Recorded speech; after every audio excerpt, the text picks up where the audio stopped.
क्योंकि लाइट के बारे में हज़ार साल पहले से ही बातें चलती आ रही हैं। तो इसके बारे में सबसे पहले फर्स्ट सेंचुरी में यूक्लिड नाम के साइंटिस्ट है, इनका कहना था कि जो लाइट होता है वो आँखों से निकल कर ऑब्जेक्ट की तरफ जाता है। और ये बात फर्स्ट सेंचुरी की है, बहुत साल पहले की। और ये रहा इनका फ़ोटो, ये एक मैथमेटिशियन थे। फिर इसके बाद ये बातें लगभग 1000 साल तक चली।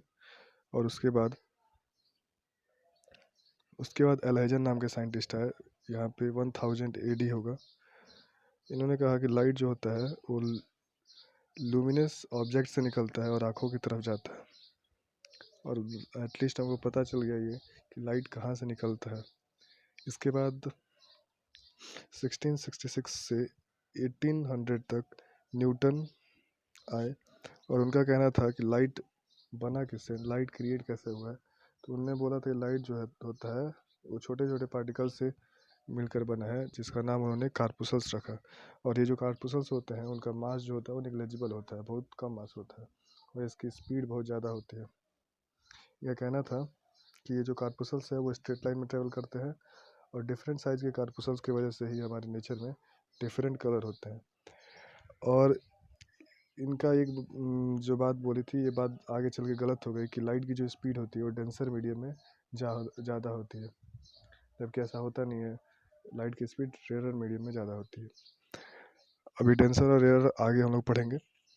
डेंसर का मतलब होता है घना, तब जहाँ पे ज़्यादा आबादी हो। और रेयर का मतलब होता है जहाँ पे दूर दूर पे लोग हों या दूर दूर पे चीज़ें हो।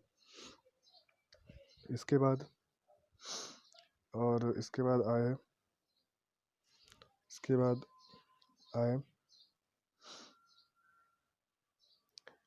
इसके बाद 1801 से 1872 तक हाइजन आए, जिन्होंने बोला था लाइट पार्टिकल नहीं, लाइट वेव है। और इन्होंने बोला light is a mechanical wave.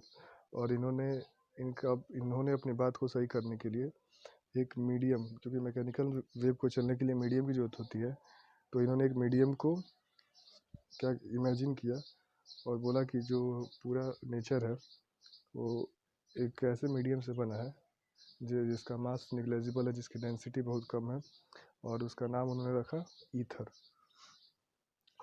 इनका कहना था कि space is filled with invisible substance called ether. Rather लिखा गया जो कि ईथर होगा। और फिर इसके बाद 1873 में आए। इनकी भी बात गलत हुई क्योंकि लाइट ईथर नाम का कोई सब्सटेंस एग्जिस्ट नहीं करता नेचर में। इसके बाद आए मैक्सवेल। और लाइट को चलने के लिए मीडियम की रिक्वायरमेंट नहीं होती है, क्योंकि लाइट अर्थ से करोड़ों करोड़ों करोड़ों किलोमीटर डिस्टेंस दूर से आता है और वहाँ पे एटमॉस्फेयर नहीं है। और अगर वो मैकेनिकल वेव होता तो अर्थ तक नहीं पहुँच पाता। इसके बाद मैक्सवेल आया। मैक्सवेल का कहना था कि light is a electromagnetic wave, और ये बात सही थी काफ़ी हद तक। इसके बाद इसके बाद क्या हुआ कि डिबेट हुआ, थोड़ी सी लड़ाई हुई न्यूटन और हाइजन के बीच में। न्यूटन का कहना था कि अगर लाइट मैकेनिकल वेव है तो इसको बैंड होना चाहिए। जैसे कि क्या होता है ना कि लाइट बैंड नहीं होता है।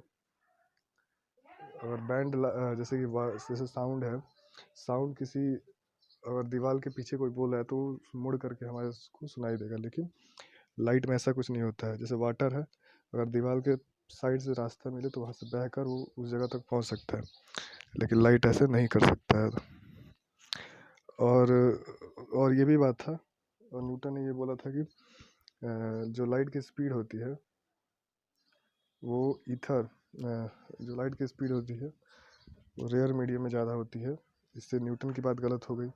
फिर न्यूटन ने बोला कि स्पेस जो है वो ईथर नाम के सब्सटेंस स्पेस में ईथर नाम का सब्सटेंस एग्जिस्ट नहीं करता है।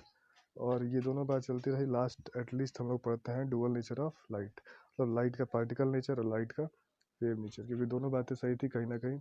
कुछ प्रॉपर्टीज़ को हम लोग लाइट के वेव नेचर से डिफाइन करते हैं और कुछ प्रॉपर्टीज़ को हम लोग लाइट के पार्टिकल नेचर से डिफाइन करते हैं।